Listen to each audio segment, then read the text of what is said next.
about to leave. Already packing, come with me. I'm not really. Hello friends and enemies, welcome back to Happy For Now. It's me, Isabel, here with my July wrap up. I'm filming this on the last day of July because I don't foresee myself finishing any more books today. And if I do, they count for August. But it was my lowest reading month yet this year, which is really surprising. I've had a really good reading year though. Every single month has been well over 20 books, partially because of manga. I'm not gonna lie to you, that boosts my numbers a lot.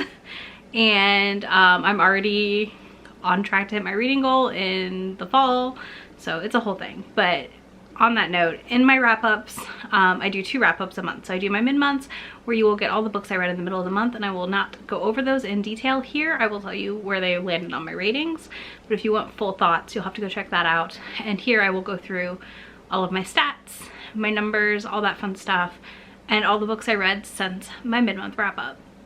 So I'm just gonna tell you now, it is a quick month for this month. So I didn't read a lot. Like, I read a lot in that first half of the month, but the last half of July, I've just not been reading. It's real weird, but we're here, we're gonna do it. So yeah, I read a total of 26 books this month for 7,505 pages. My average rating was a 4.13. I had 2 KU titles, 3 library books, no rereads. 20 of these books were adult titles, 6 were YA. I had no middle grades. And then when we go to formats, I read 6 ebooks, 11 audiobooks, and 9 mangas.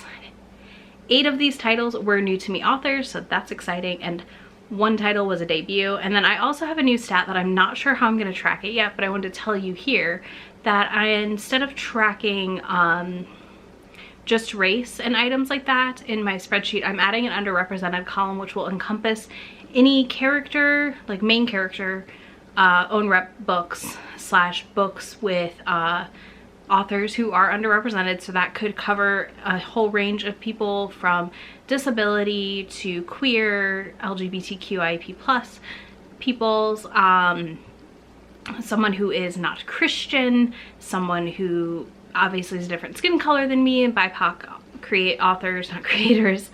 Yeah, so I'm doing that now, and so next month probably I will share that stat with you. I'm not there yet because I just did it, so I haven't like fully updated my spreadsheet. But yeah, so that's how I'm going to be tracking that, and my goal is going to be that a large portion of my reading, hopefully at least 40% in a year, is underrepresented, if not more. But yeah, I just felt like my previous tracking wasn't wholly encompassing my reading, because a lot of my reading isn't just BIPOC to track. Like, and I don't want to just track people by like a thing, by a metric. I want to make sure I'm reading diverse stories and stories that represent things outside of my experience and beyond. You know, things I don't think about necessarily maybe. So I am tracking that now in a different fashion. Very curious to see how it goes. But I did want to share that update. But let's get right into it. I will have timestamps down below if you want to jump ahead to anything. But first up, we have my 1 DNF of the month, which I talked about in my mid-month, which is In His Custody by Jessica Kane. Nope. And then I did not have any 1 or 2 stars, but I did have a 2.5 star this month, which was Survive the Night by Riley Sager. I read this for Summerween and did not have a good time, so that's kind of all you need to know. Now, my 3 stars, all the ones from the previous month, are The Wife Upstairs by Rachel Hawkins, Picture Perfect by Evangeline Anderson, I think that's her name, Fallen Crest High by Tijan, and then Tell Me Pretty Lies by Saban Davis. And the only new 3-star was The Woman Who Rides Like a Man by Tamora Pierce. So I'm almost done with the series. I have 1 more book left. I just got it out from the library again. So we are going to be finishing The Song of the Lioness series this next month. So in August I'll be done. I liked this one. It was fine. I think it was lacking in some departments. It didn't propel me forward as quickly as the other stories did, and although these are short, it still took me a while to get through because I just kept being like, is this over yet? And it wasn't over yet. I just wanted a little more from it. Next we have my 3.5. So we have The Black Fox by Brianna Hale. I talked about this in my mid-month, and the new 3.5 is Down to Ash by Melissa Blue. I ended up giving this a 3.5 because someone did say that there were some typos in the ebook. I listened to this on Scribd. There is audiobook exclusives with Melissa Blue on Scribd. So she partnered with Scribd to get audiobooks done of her books. So I listened to that. I highly recommend the audio. I really enjoyed it. I enjoyed my time with it a lot. And I think that this was a really great representation of someone with PTSD from war.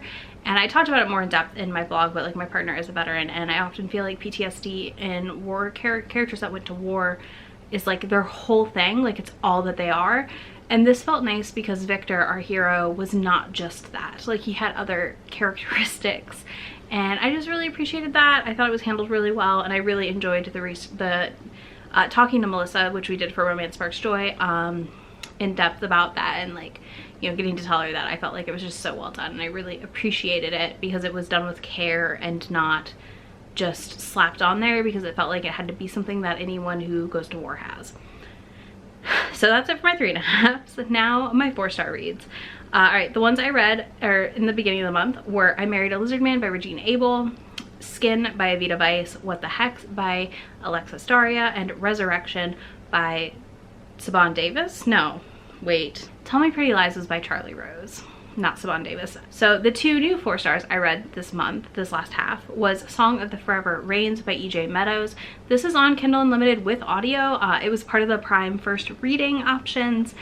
And y'all, this was really good. This is definitely more fantasy than romance heavy. But it was a really fun, slow burn fantasy romance. I really enjoyed my time with it. I really found the magic in this world interesting and engaging, so I highly recommend it. And if you have KU or Prime, I think it's free either way, so you could listen to it that way. But yeah, it was a really nice fantasy romance, so I had a blast reading it. I also read The Box in the Woods by Maureen Johnson. I love Stevie as a character. I loved Truly Devious. I thought they were really fun. This was also a really fun little YA mystery situation, you know, figuring out what happened. It's summer camp, so that was like a fun vibe for this summer, obviously. And like, I really loved Fear Street, and it in some ways, not completely, but in some ways gave me Fear Street vibes. So I was very happy, and I had a great time reading it. Super fun. Then my 4.5s were all part of my mid-month, and that was First Comes Blood by Lilith Vincent and Firekeeper's Daughter by Angeline Booley.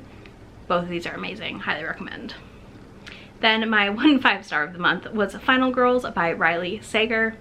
I've got The Last Time I Lied checked out, so I will be caught up on Riley Sager in August. I'm very excited about it. Then my 6 stars, which, so 6 stars for me are my favorite books of the year.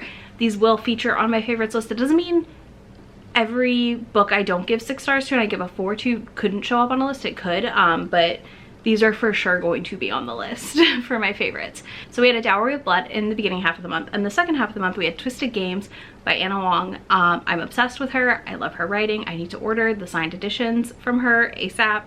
I need them on my bookshelves because holy crap, I loved Twisted Games. So this follows Bridget, who we met in the first book, and she's a princess, and her bodyguard. She gets a new bodyguard assigned to her, and they just bicker constantly, and she kind of doesn't listen to his wishes, and he gets really pissed off. It's kind of a slow burn. It does take a little bit for them things to happen, but when they do, and then there's like this great throne scene that I just, y'all, it was so good. I loved this. I really like Anna's writing. She pulls me through every single story without fail, and I really love that. Like, I love when a book is just like, I can't put it down, I don't want to stop. So that's what happened when I read it, and I gave it 6 stars, so absolutely loved it.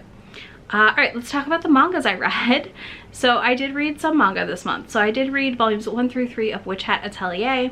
I do have a first impressions up if you're curious, and you can definitely check that out. I gave these all 4 stars. This follows Coco, a witch who a girl who wants to learn how to be a witch. She sees how magic is made, and it's not what she thought. She thought you had to be born with it. You can actually learn it. So she goes back with this wizard Quinfrey, I think, I don't know. Anyways, to their like atelier, which is like a school studio thing, to learn magic. And it's just really cute. Beautiful art, absolutely stunning art. And yeah, I'm just having a good time with it. I just got the rest of the volumes in the mail, and I'm excited to be caught up with the series. I also read volumes 1 and 2 of Mint Chocolate, which is a stepbrother, stepsister romance manga.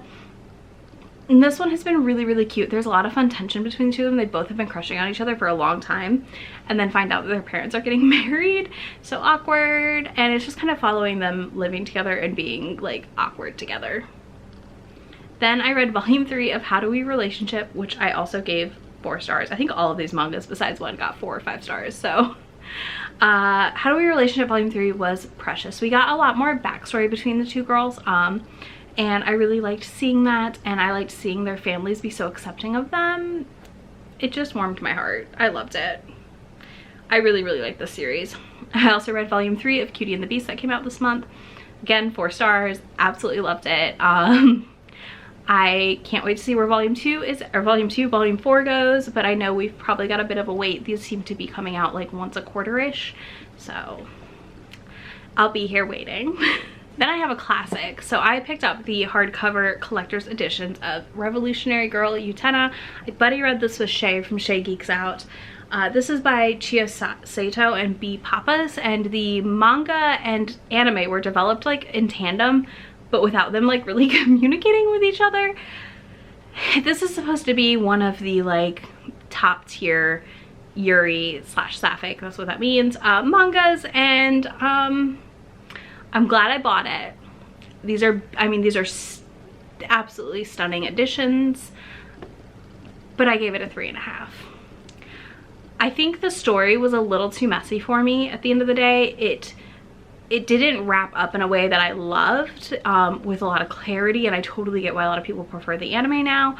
I am gonna probably rewatch the anime at some point, but this was fun. It was really fun to see the influences in the other magical girl mangas I've read and animes I've watched in this book.